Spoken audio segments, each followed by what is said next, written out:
Don Bosco levanta las manos y en ellas sostiene al Señor. Pero antes vamos a agradecerle a Dios Padre Todopoderoso por este día maravilloso que nos sigue bendiciendo y sobre todo nos da su gracia santificante. En el nombre del Padre, y del Hijo, y del Espíritu Santo. Amén. Y que María Santísima siga intercediendo por cada uno de nosotros y nos cubra con su sagrado manto. Amén.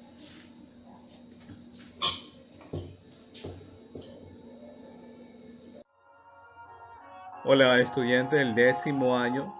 Vamos a desarrollar los temarios, los cuestionarios para el examen del primer quimestre.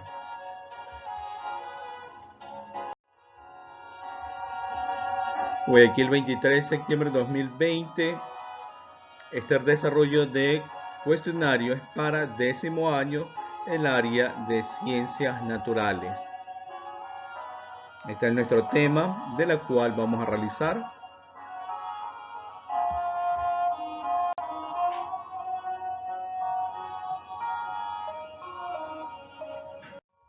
Pues bien, vamos a leer la frase de San Juan Bosco. Si quieres volar alto, empieza desde abajo. La humildad es el fundamento de todo. Vamos ahora a desarrollar los cuestionarios. Número 1. ¿Qué es la taxonomía?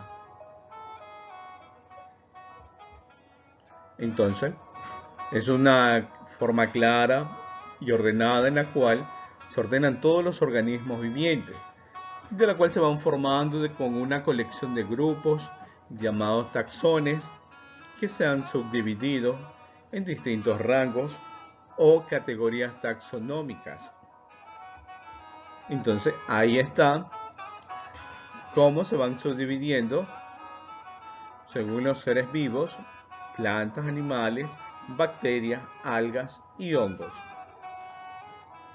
Pasamos ahora a la pregunta número 2. ¿Cuál es el carácter taxonómico?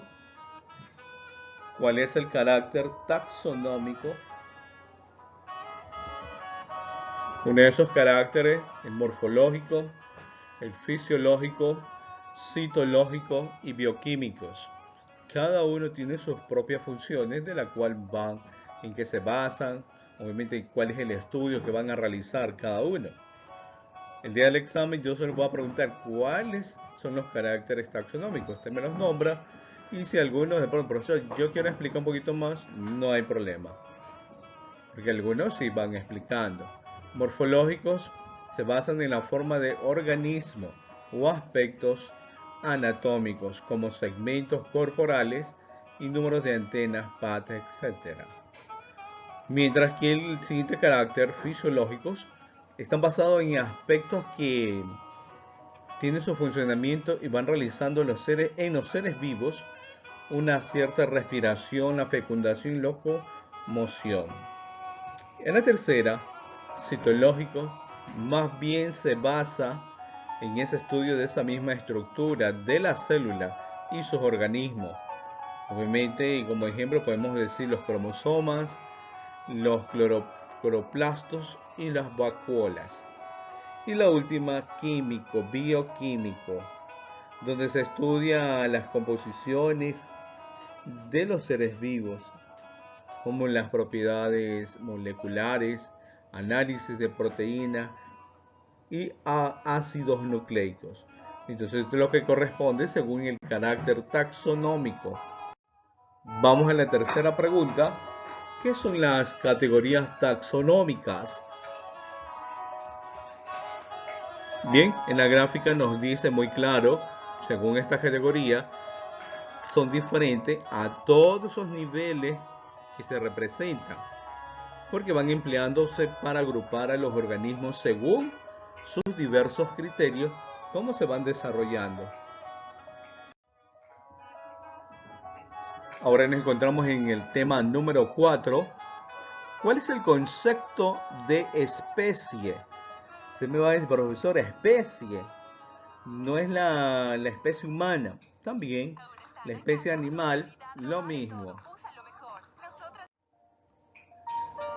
Continuamos entonces como concepto de especie, que es el grupo natural de individuos de fenotipo variable, que se reproducen o tienen el potencial para reproducirse entre sí y que están aislados reproductivamente, según los grupos similares.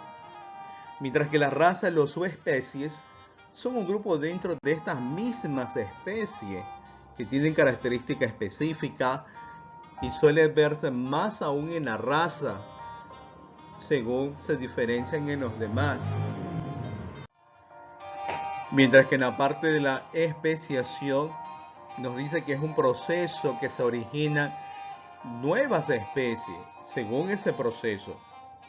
Mientras que en la última parte, aislamiento reproductivo, como concepto más seguro, son como diferentes mecanismos que impiden ese apareamiento entre esos mismos individuos de distintas poblaciones. Se interrumpe el flujo de genes, o lo que puede llevar a originar nuevas especies. En la gráfica de abajo podemos observar varias especies. De pronto sí las conocemos, otras no, las hemos visto en distintos documentales. La siguiente pregunta sería, ¿cuál es la clasificación de las especies? Este profesor, esa clasificación de las especies, buscándolo, hay poco, pero en sí, para el libro nos dice mucho también. Entonces, esa misma clasificación nos lleva a conocer dos puntos importantes que deben de relacionarse: el dominio y el reino. Hay mucha conexión en esos dos elementos. Entonces usted se va a preguntar, pero según esta clasificación, ¿hasta dónde vamos a hacer el estudio? Según las especies que se presenten. Por eso, tanto el dominio y el reino. Pero el reino es esa división la que nos va a estructurar, obviamente, esos conocimientos. Vamos ahora a la sexta pregunta. Vamos a leerla, por favor. ¿Cuáles son las principales características de cada reino? ¿Cuáles son las principales características de este reino? Pues aquí va la respuesta. Entonces, esas características son el reino monera, el reino protista, el reino fungi, el reino vegetal o plantae, y quinto, el reino animal o animalia. Entonces, ahí están las características, cada una, cómo se van relacionándose principalmente y cómo la podemos reconocer. El reino monera, las bacterias pertenecen al reino moneras. Hay muchas bacterias que son beneficiosas, pero hay otras que producen esas ciertas enfermedades. Mientras que la siguiente característica, el reino protista, está compuesto por seres unicelulares con núcleo definido. Son más bien conocidos como protozoos y algas. Recuerda que también este reino protista está compuesto por esos seres unicelulares. Y la tercera característica, el reino fungi, más bien es el reino de todos los hongos, donde está compuesta más por esos mohos, la levadura y las setas, siendo hongos también. Al lado vemos un hongo en forma de seta, de la cual son seres pluricelulares con el núcleo definido, pero que se alimentan de materia orgánica. Pues bien, seguimos avanzando. El número 4, el reino vegetal o plantae. Más bien nos indica aquí que las plantas son organismos. Según las multicelulares que se representan en las eucariotas, y esas mismas células tienen una pared celular de la cual van a obtener esos mismos nutrientes, esa misma fotosíntesis y ese mismo proceso de la fuente energética que es la luz solar, y cuyos agentes es el pigmento verde llamado clorofila. Entonces, como ejemplo así claro para saber cuáles son esos reinos vegetal: algas verdes, los musgos, los helechos, las coníferas y plantas con flores. Y la última, reino animal o animalia. Los animales son organismos multicelulares. Están compuestos de células eucariotas.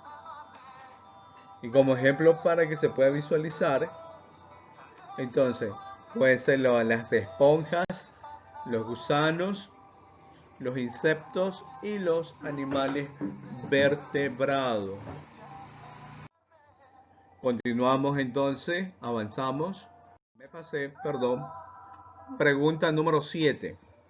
¿Cuál es la diferencia entre las células procariotas y las células eucariotas? Tenemos las diferencias ahí en esa gráfica, por favor. Vamos a leer entonces. Las células eucariotas son todas las que tienen su material hereditario. Obviamente que es fundamental de estar encerrado dentro de una doble membrana. La envoltura nuclear que va delimitando ese verdadero núcleo celular. Estas células vienen a ser microorganismos.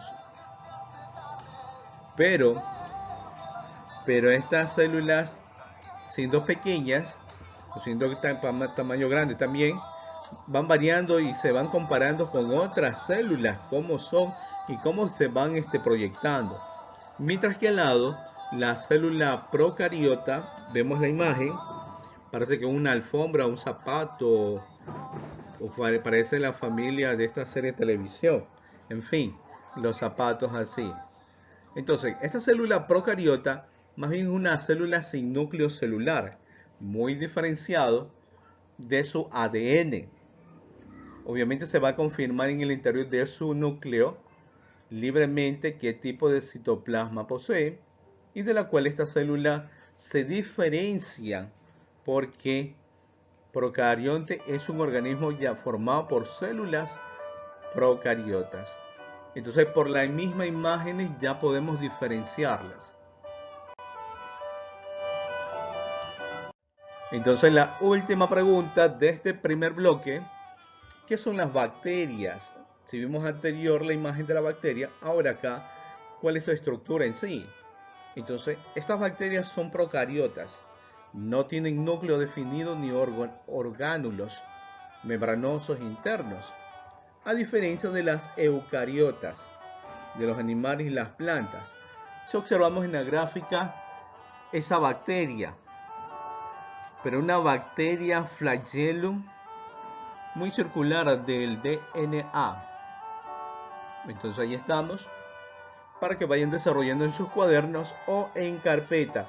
Cualquiera de los dos elementos se pueden ir desarrollando los cuestionarios para el examen. Muy bien, muchas gracias. Bendiciones a todos. Nos vemos hasta una próxima. Cuídense. Inquietud, duda, sugerencia que tengan, me la hacen saber por interno. Bendiciones a todos. Cuídense.